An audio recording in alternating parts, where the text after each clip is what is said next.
Terkasih Shalom. Satu-satunya cara kita hidup dengan rendah hati di hadapan Tuhan adalah dengan kita mau taat akan firman, akan seluruh kehendak Tuhan. Saya berdoa setiap kita yang hadir sore hari ini, kita datang dengan rasa lapar dan haus akan Tuhan. Kita bersyukur Tuhan masih beri kita kesehatan, kekuatan. Mari kita hidup dengan sungguh-sungguh taat di hadapan Tuhan dan sungguh-sungguh merendahkan hati kita. Mari buka bersama Yesaya pasal yang kedua, ayat yang ke-11. Yesaya pasal yang kedua, ayat yang ke-11, kita baca bersama 1, 2, 3. Manusia yang sombong akan direndahkan, dan orang yang angkuh akan ditundukkan, dan hanya Tuhan sajalah yang maha tinggi pada hari itu. Saudara, kita tahu bersama Tuhan membenci orang yang sombong. Dan dia mengasihi orang yang rendah hati. Kalau kita lihat di dalam Alkitab, firman Tuhan tentang kesombongan itu begitu banyak. Bahkan Alkitab berkata Tuhan itu menentang orang-orang yang sombong. Saat kita ini hidup dengan kesombongan di hadapan Tuhan, maka kita menjadi musuh Tuhan. Saudara bisa bayangkan kalau kita menjadi musuh Tuhan, kita menjadi orang yang ditentang oleh Tuhan, maka sudah pasti semua yang kita lakukan tidak akan mungkin berhasil.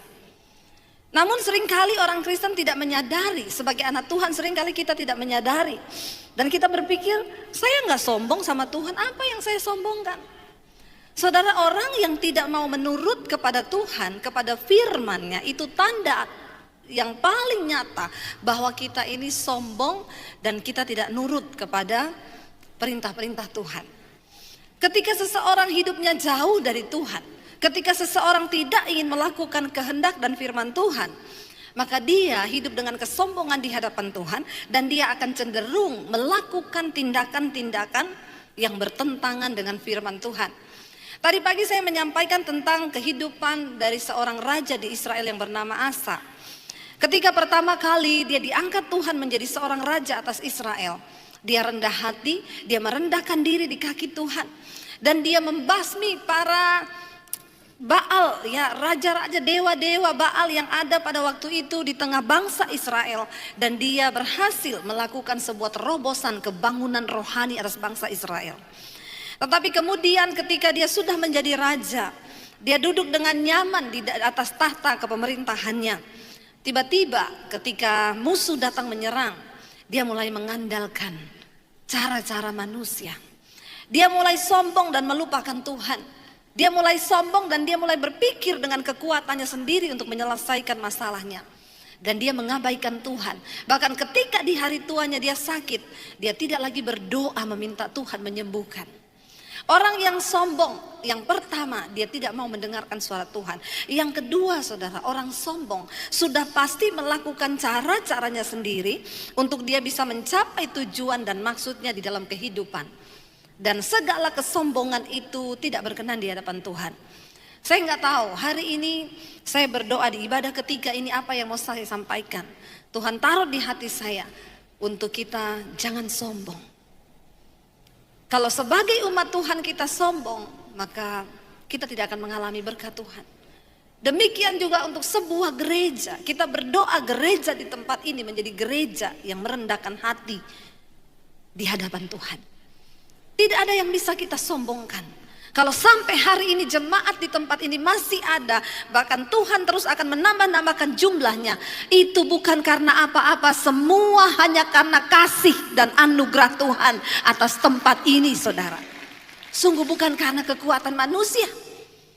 Kita sudah mengalami banyak pergolakan. Kita melihat, saya tuh meneteskan air mata ketika pertama kali ibadah di tempat ini dibuka. Jemaat yang hadir begitu luar biasa. Cuma satu yang ada di hati saya, Tuhan masih berkenan atas tempat ini, saudara. Tuhan masih berkenan atas gerejanya. Karena itu mari kita merendahkan diri. Semakin hari kita semakin merendahkan diri. Bahkan dalam kehidupan kita, mari kita merendahkan diri setiap saat di kaki Tuhan. Tadi pagi kita sudah belajar, saudara nanti bisa lihat di live streamingnya, bagaimana akhirnya Asa dijatuhkan dari pemerintahannya. Karena yang tadinya dia rendah hati, tiba-tiba dia berubah menjadi sombong, saudara. Kita akan melihat, saudara, Kalau kita menjadi sombong, ya, maka apa yang akan terjadi dengan hidup kita? Saya percaya saudara, Dia Tuhan, ya, Tuhan yang membenci kesombongan, dan karena itu ya kita ini harus sungguh-sungguh juga ya meminta kepada Tuhan saudara untuk kita bisa terhindar dari segala kesombongan. Ada satu kisah di dalam ya Alkitab dari seorang raja juga yang ada di Israel, tapi raja ini jarang dibahas saudara, karena memang ya dia tuh sombong dan dia memperoleh kemenangan karena kesombongannya. Mari kita lihat bersama. Kita buka di dalam 1 Raja-Raja pasal yang ke-16. Ya, 1 Raja-Raja pasal yang ke-16, kita akan lihat bersama saudara bagaimana ayat yang ke-8. Kita baca mulai dari ayat yang ke-8. 1 Raja-Raja pasal 16 ayat yang ke-8. Dalam tahun ke-26 zaman Asa, Raja Yehuda, Ela anak Baesa menjadi raja atas Israel di Tirsa. Saudara, Baesa ini ketika itu Israel sebuah kerajaan yang utuh ya, yang sering disebut dengan kerajaan Israel ya bersatu, lalu pecah menjadi dua, yaitu kerajaan utara dan kerajaan selatan. Kerajaan ya utara itu di bawah Baesa rajanya, yaitu Israel di Yerusalem, dan selatan itu di Yehuda, Asa sebagai rajanya. Ya, dan Baesa ini memiliki anak saudara yang namanya ya Ela, anak Baesa. Dia menjadi raja atas Israel di Tirsa. Ia memerintah 2 tahun lamanya. Ayat yang ke-9 kita lihat di sini, yang akan kita bahas adalah seorang raja yang bernama Zimri. Jarang dibahas kisah raja ini, bahkan mungkin saudara baru dengar ada ya raja Israel namanya Zimri. Zimri pegawainya yang menjadi panglima atas setengah dari pasukan kereta mengadakan persepakatan melawan dia. Dia ini orang yang sombong, dan karena dia sombong, dia jauh dari Tuhan, dia ingin mengokohkan dirinya sendiri. Dan kadang-kadang orang sombong itu bisa memperoleh apa yang dia mau, karena dia gigih berjuang dengan kesombongannya. Tetapi apa yang didapat dengan kesombongan itu pasti akan runtuh cepat atau lambat. Ya, lalu di saat dikatakan Zimri, pegawainya yang memimpin panglima, yang menjadi panglima atas setengah dari pasukan kereta, mengadakan persepakatan melawan dia. Ketika ia minum-minum sampai mabuk di Tirsa, jadi ceritanya Raja Ela ini minum-minum sampai mabuk di Tirsa, di rumah Arza yang menjadi kepala istana di Tirsa, datanglah Zimri, lalu membunuh dia dalam tahun ke-27 zaman Asa, Raja Yehuda, dan ia menjadi raja menggantikan dia. Perhatikan saudara, Zimri membunuh Ela sebagai raja di negara bagian yang ada di Tirsa. Ketika dia membunuh Ela saudara, ketika dia sedang mabuk minum, lalu dibunuh oleh Zimri, dan akhirnya Zimri melantik dirinya sendiri menjadi raja atas Israel. Ingat, kesombongan dapat memicu seseorang untuk mendapatkan apa yang dia mau, dan memang kelihatannya tercapai. Tapi ingat, Tuhan menentang orang yang sombong. Lalu akhirnya Zimri mengangkat dirinya menjadi raja di Tirsa saudara ya. Ayat yang ke-10 dikatakan, datanglah Zimri lalu membunuh dia dalam tahun ke-20 zaman Asa Raja Yehuda, dan ia menjadi raja menggantikan dia. Ayat 11. Pada waktu ia menjadi raja itu, segera sesudah ia duduk di atas tahtanya, ia membunuh seluruh keluarga Baesa. Seluruh keluarga ayahnya Raja Ela yaitu Baesa dibunuh mati sama Zimri ini ketika dia menjadi raja. Ya, dia bunuh semua keluarganya supaya tidak ada yang tersisa saudara. Dikatakan di sana, pada waktu ia menjadi raja itu, segera sesudah ia duduk di atas tahtanya, ia membunuh seluruh keluarga Baesa. Tidak ada seorang pun laki-laki pun yang tersisa daripadanya yang ditinggalkannya hidup. Juga kaumnya dan teman-temannya semua dibunuh. Yang dianggap berkomplot dengan Raja Baesa dan Ela, teman-temannya, anaknya laki-laki, keluarganya dibantai habis oleh Zimri. Kenapa? Karena kesombongan dia ingin menjadi raja saudara. Ayat 12, demikianlah Zimri memunahkan seluruh keluarga Baesa sesuai dengan firman Tuhan yang diucapkannya kepada Baesa dengan perantaraan Nabi Yehu. Ya memang sudah dinubuatkan ya bahwa Baesa karena dia juga jahat, raja ini jahat sehingga anaknya juga ialah mabuk-mabukan, maka keluarga ini akan ditumpas oleh Tuhan. Tidak ada satupun orang yang berdosa yang akan luput dari penghukuman. Lalu kita lihat saudara, akhirnya Simri mendapatkan apa yang dia mau. Ya, dia menjadi raja, tetapi kemudian kita lihat ayat yang ke-15. Kita lompat ayat yang ke-15. Dalam tahun ke-27 zaman Asa Raja Yehuda, Simri menjadi raja. Dikatakan di sana ia memerintah berapa hari saudara? 7 hari lamanya, nggak bicara tahun. Ia memerintah baru 7 hari lamanya di Tirsa, menggantikan raja yang dia bunuh tadi. Sedang rakyat berkemah mengepung Gibeton yang termasuk wilayah orang Filistin.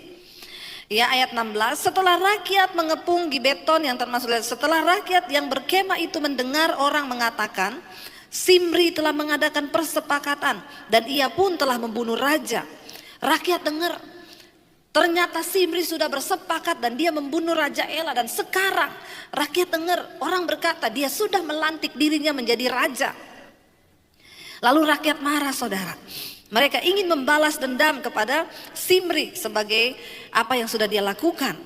Ya, dan ia pun telah membunuh raja. Maka pada hari itu juga di tempat perkemahan seluruh Israel menobatkan Omri, panglima tentara, menjadi raja atas Israel. Karena mereka mendengar raja sudah mati dan Simri sudah mengangkat dirinya menjadi raja dengan kesombongannya, akhirnya rakyat mengangkat Omri. Omri adalah panglima tentara, diangkat menjadi raja atas Israel. 17, kemudian Omri dengan seluruh Israel maju dari Gibeton dan mereka mengepung Tirsa. Ayat yang ke-18, segera sesudah Simri melihat bahwa kota itu telah direbut, masuklah ia ke dalam puri istana raja. Ia membakar istana raja itu sedang ia sendiri ada di dalamnya dan ia mati. Buah apa yang diterima Simri dari dosa kesombongan yang sudah dia lakukan? Kesombongan dapat memicu seseorang untuk menghalalkan segala cara memperoleh apa yang dia mau di dalam hidupnya. Sehingga tidak tanggung-tanggung terjadilah pembunuhan. Hati-hati saudara. Orang yang sombong itu diawali dengan apa? Dia tidak mau taat dan tunduk kepada firman Tuhan. Kadang kita bertanya, bagaimana caranya saya sombong bu? Waktu engkau tidak menurut kepada firman, itu benih-benih kesombongan sudah ada dalam hidup kita. Ketika kita mendengar firman, ampuni orang yang bersalah kepadamu, lalu kita berkata, enak aja, dia kan yang salah, kemasa saya harus mengampuni dia? Itu artinya kita sudah memiliki benih kesombongan itu. Kenapa akhirnya Kain membunuh Habel? Karena kesombongan. Dia melihat kenapa persembahan saya tidak diterima. Lalu kenapa ya persembahan Habel diterima? Kain akhirnya membunuh. Perhatikan saudara. Orang yang hidup sombong itu cenderung ingin membunuh orang lain. Mungkin kita tidak memakai pisau membunuh orang, tapi dengan perkataan kita bisa membunuh kehidupan orang lain. Itu yang terjadi dengan Simri. Dia membunuh Raja Ela lalu dia mengambil tahtanya karena kesombongan menggerakkan dia untuk mendapatkan sesuatu yang dia mau. Apa yang terjadi? Saudara, apa yang kita tabur itu pasti akan kita tuai dalam hidup ini. Karena itu mari kita hati-hati bertindak. Ketika akhirnya Omri dilantik orang rakyat Israel menjadi raja, maka Simri ketakutan. Waktu dia mendengar pasukan Israel sudah menuju kepada istananya dan mengepung kota Tirsa, dia masuk ke dalam istananya, dia membakar seluruh istananya dan dia bunuh diri bersama dengan keluarganya di dalam istana itu. Sesuatu yang diperoleh dari hasil kesombongan pasti akan membawa kebinasaan. Hari-hari ini banyak orang terpacu untuk ingin menjadi kaya. Ya, apalagi dengan adanya sosial media, kita melihat wah orang berlomba-lomba memamerkan kekayaan. Jangan pernah terpancing. Karena Tuhan mencari orang yang rendah hati. Kalau kita yang meninggikan diri, pasti jatuh. Tidak tunggu lama. Simri hanya memerintah sebagai raja 7 hari. Tiba-tiba saudara, malapetaka besar datang untuk menghampiri dia. Dia tidak siap untuk menghadapi kenyataan dia akan disiksa mungkin oleh tentara Israel. Apa yang dia ambil keputusan? Dia mengakhiri hidupnya dengan bunuh diri di istananya sendiri. Dia membakar seluruh istananya. Alkitab berkata, sesegera sesudah Simri melihat bahwa kota itu telah direbut, masuklah ia ke dalam puri istana raja. Ia membakar istana raja itu sedang ia sendiri ada di dalamnya dan ia mati.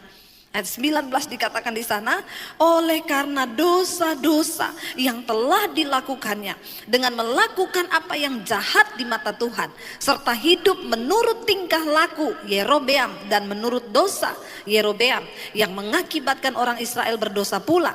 Selebihnya dari riwayat Simri dan persepakatan yang diadakannya, bukankah semuanya itu tertulis dalam kitab sejarah raja-raja Israel?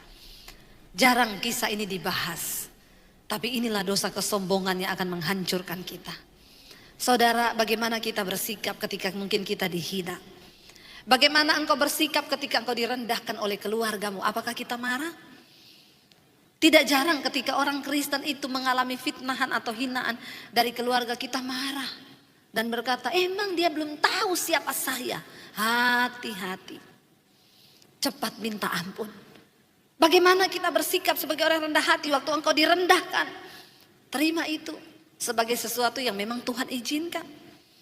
Ya, tidak usah berkata di mana harga diriku.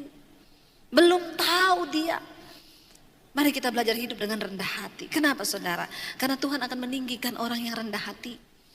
Kalau engkau mau melihat peninggian dari Tuhan, buang segala benih kesombongan. Orang yang sombong itu suka berbantah dengan Tuhan. Bukan cuma dengan sesama. Kalau dengan sesama udah pasti. Kenapa? Karena orang sombong itu selalu merasa diri benar. Hati-hati para suami. Sebagai laki-laki seringkali kita merasa ya kita harus dihargai. Lalu kesombongan kita muncul.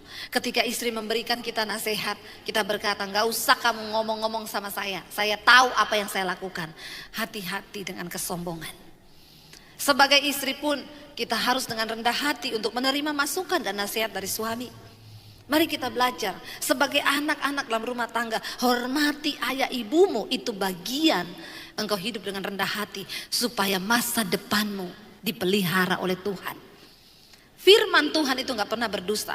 Kita belajar dari setiap kisah yang ditulis dalam Alkitab untuk membuat apa? Hidup kita ini semakin bijaksana. Bagaimana cara kita hidup dengan rendah hati di hadapan Tuhan? Mari kita dengar-dengaran akan firman Tuhan. Kenapa? Karena Tuhan itu selalu berbicara. Tuhan menegur dan dia menjawab doa kita. Jangan pernah berbantah dengan Tuhan. Dengan cara apa? Kita gak nuruti firman-Nya, saudara. Orang yang gak menurut firman, dia hidup dengan kesombongan di hadapan Tuhan. Coba kita baca bersama di dalam Ayub 33. Ayub 33 mulai ayat yang ke-13, saudara.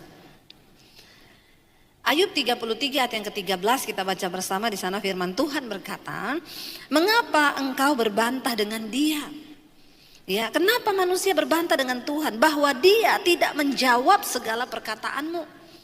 Seringkali ketika doa-doa kita belum dijawab, kita berkata, Tuhan, kenapa engkau gak jawab-jawab? Saya sering kali menerima orang konseling, Bu, saya ini sudah berdoa loh puluhan tahun, kenapa Tuhan gak jawab doa saya? Hati-hati, ya, hati-hati dengan ucapan mulut kita. Jangan sampai kita menjadi orang yang sombong di hadapan Tuhan dengan berbantah dengan Tuhan. Dikatakan di sana ayat 14, saudara, ya, Ayub 33 ayat 14. Karena Allah berfirman dengan satu dua cara, tetapi orang tidak memperhatikannya. Tuhan itu selalu mau mengingatkan kita. Dia berbicara kepada kita, dia menjawab kita itu dengan satu dua cara. Artinya apa? Tuhan itu punya berbagai cara untuk menjawab, untuk menuntun kita, untuk memberitahu kepada kita jalan-jalan yang benar. Tapi seringkali kita ini tidak memperhatikan. Tuhan bisa bicara lewat istrimu, lewat suamimu, lewat anakmu, bahkan lewat siapa saja. Tapi kalau orang sombong, dia tidak pernah akan memperhatikan nasihat. Baik itu datang dari siapa saja, gak mungkin. Seringkali Tuhan akan menjawab kita lewat orang ngomong.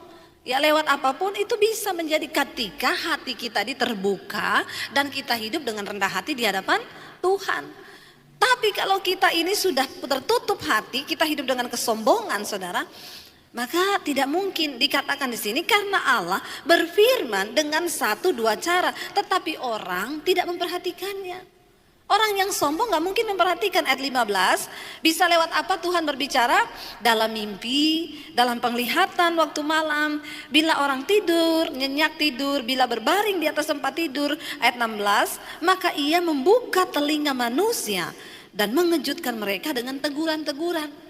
Seringkali Tuhan bicara kepada kita sebelum kita tidur malam, tetapi bagaimana Tuhan bisa berbicara? Dia menunggu respon kerendahan hati kita. Makanya sebelum tidur malam introspeksi diri, Tuhan, apakah hari ini aku sudah hidup berkenan kepadamu?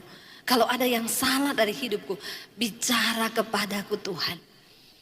Tuhan bisa berbicara saudara ketika kita tidur malam. Ya, saya sering kali mengalami ketika kami akan ambil keputusan-keputusan penting di dalam hidup kami. Kami berdoa, saya dan suami. Tuhan berbicara, kadang-kadang tengah malam tiba-tiba kebangun. Tuhan taruh sesuatu di hati. Saat kita tidur nyenyak, kebangun. Satu kali saya dan suami minta sebuah peneguhan. Jam 2 malam kami berdua sama-sama kebangun. Suami saya bilang, "Say, besok itu nanti kita ambil keputusan gini-gini." Saya bilang, "Iya, saya juga dapat yang sama." Jam 2 malam. Lagi tidur nyenyak, kebangun tiba-tiba. Tuhan berbicara. Kenapa kita bisa mendengar dan mengalami tuntunan Tuhan yang seperti itu? Lalu benar kita terhindar dari sebuah keputusan yang besar yang akan kita ambil. Tuhan menuntun asal kita mau dengan rendah hati berkata, saat keputusan itu akan kami buat, kami berdua berdoa setiap hari gandeng tangan. Tuhan, kami sepakat. Kalau ini bukan kehendak-Mu, jauhkan. Tuntun kami Tuhan, apa yang harus kami lakukan? 2 hari, 3 hari mendekati, selama beberapa hari kami terus berdoa. Kami merendahkan hati Tuhan, memohon petunjuk-Mu untuk keputusan yang akan kami buat. Dan benar, besok keputusan itu mau diambil. Jam 2 malam suami saya tiba-tiba kebangun, saya pun tiba-tiba kebangun. Dan kita malam itu langsung ngomong, "Say, Tuhan tuh bicara gini. Iya, besok kita minta kesepakatan sesuai tuntunan Tuhan." Dan benar-benar terjadi. Saudara, Tuhan bisa berbicara. Asalkan kita dengan rendah hati. Masalahnya, kenapa kita gak pernah dapat tuntunan Tuhan? Kita tuh berjalan dengan pikiran kita sendiri. Alkitab bilang terkutuklah orang yang mengandalkan kepintarannya. Tuhan yang tahu masa depan kita. Tuhan yang tahu keputusan yang akan kita buat. Tuhan yang tahu apa yang akan kita ambil. Tuhan bahkan yang tahu segala sesuatu sebelum itu terjadi. Karena itu perlu ingat saudara, Tuhan pegang blueprint, perencanaan hidup kita itu ada di tangannya. Kenapa kita harus cari Tuhan? Kenapa kita harus merendahkan diri? Karena Dia yang pegang buku kehidupan kita. Bahkan kematian kita, itu Tuhan tahu. Kita gak tahu apa-apa. Makanya kita perlu mendekatkan diri kepada Tuhan. Di sana dikatakan Tuhan bisa berbicara dengan 1-2 cara. Allah berfirman dalam mimpi, dalam penglihatan, waktu malam, bila orang tidur nyenyak, bila dalam pembaringan di atas tempat tidur, maka ia membuka telinga manusia dan mengejutkan mereka dengan teguran-teguran. Yes, saya sering mengalami. Tuhan mengajari kamu itu gini.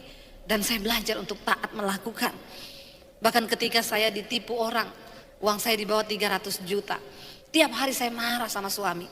Kenapa? Kami bangun studio, uangnya di bawah 300 juta. Saya bilang sama suami, makanya kamu tuh pilih pemborong gak bener, harusnya gini. Lalu akhirnya kehilangan damai sejahtera. Sampai satu waktu, saya sudah merasa tidak nyaman ini. Roh Kudus sudah tidak nyaman. Tiap hari saya emosi mengingat itu. Karena 300 juta saudara, lumayan kan bisa buat beli kerupuk dimakan 1 RT.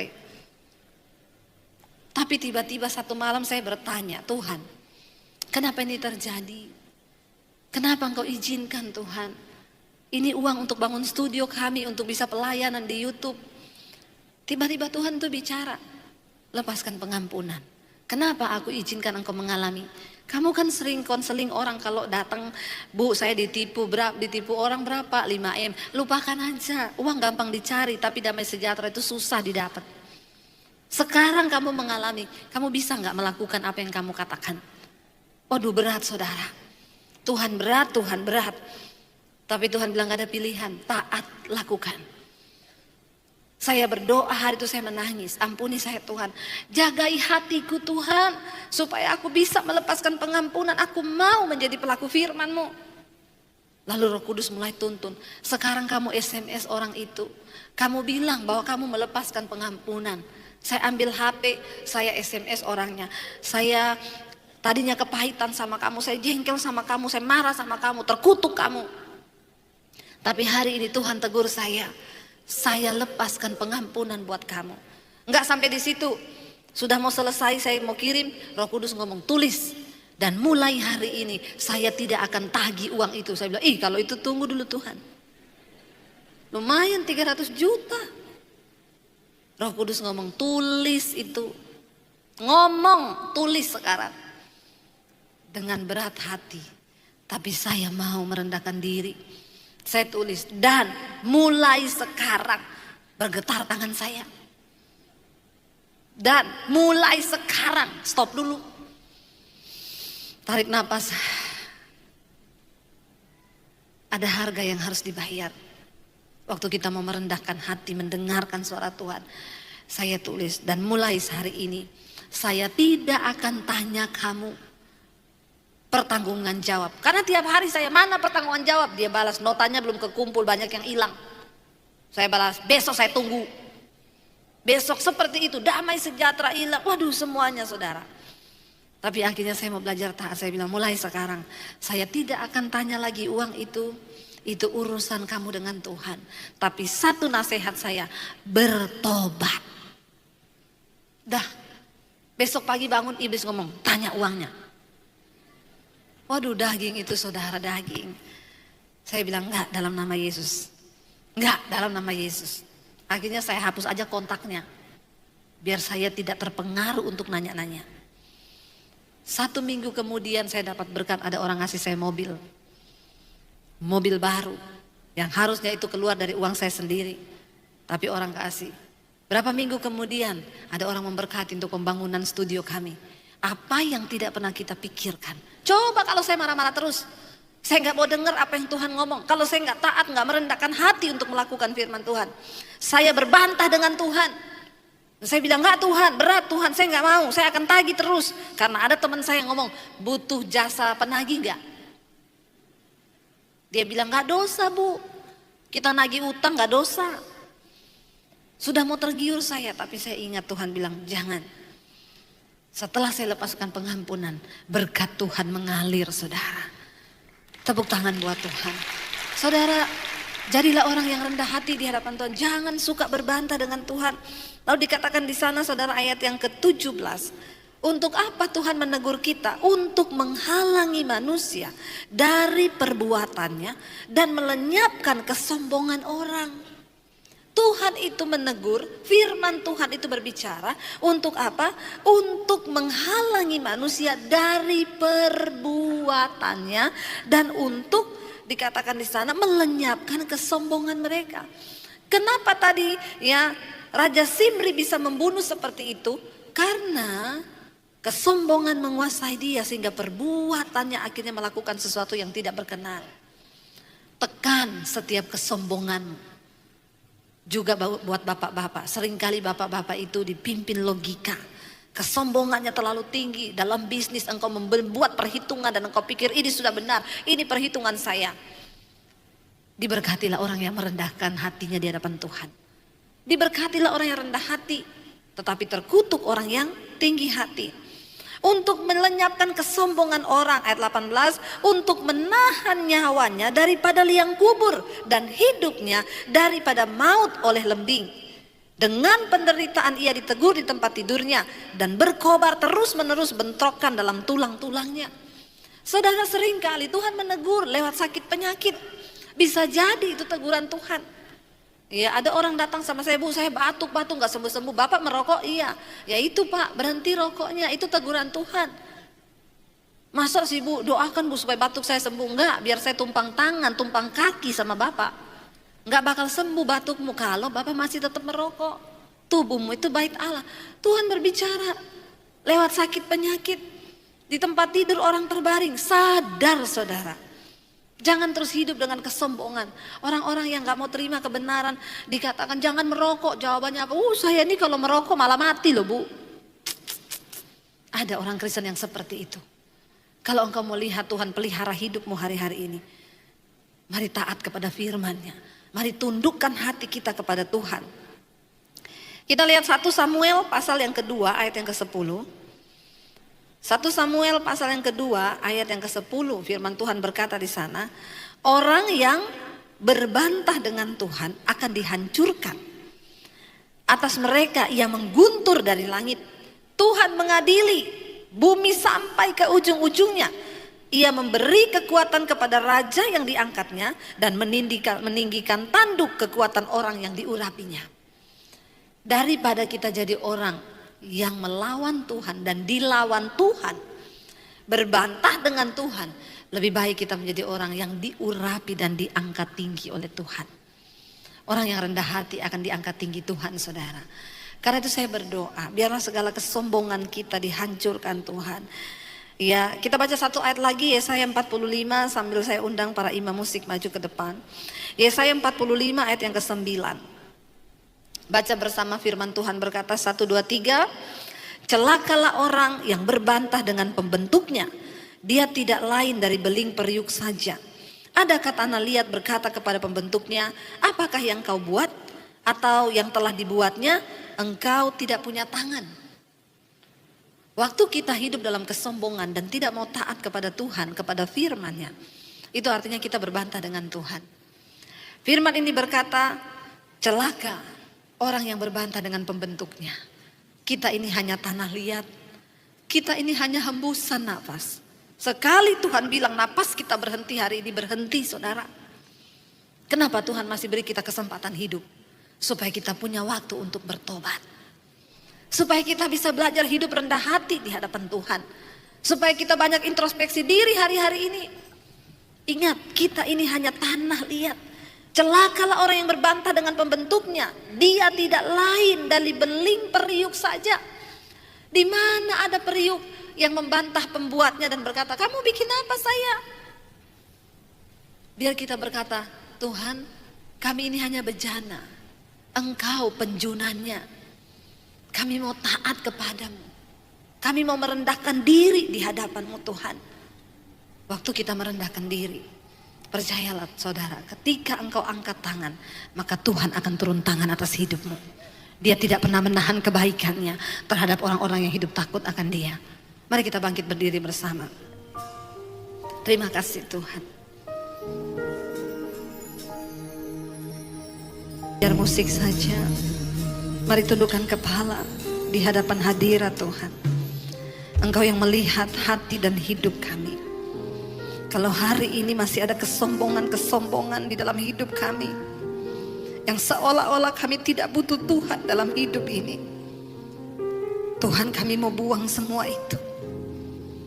Kami tidak ingin mencapai semua tujuan kami dengan kesombongan kami, tapi kami mau merendahkan diri di hadapan Tuhan. Sebagai suami, ajar kami untuk bergantung penuh kepada Tuhan.